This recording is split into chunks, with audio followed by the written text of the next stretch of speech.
Concord didn't just fail, it vanished. The servers went down, the refunds went out, and Sony quietly moved on. But the community didn't.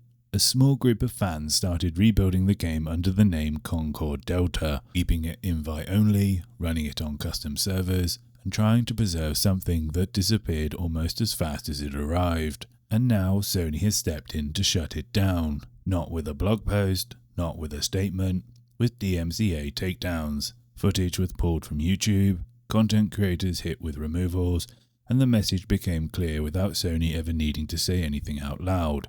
Concord may be dead, but it's still theirs. This is the part that stings players the most. When a game fails this quickly, the community often become the only thing keeping it alive. They weren't selling it, they weren't relaunching it commercially, they weren't trying to preserve something that would otherwise be gone forever. Instead of working with that passion, Sony decided to clamp down on it. From a corporate perspective, it makes sense.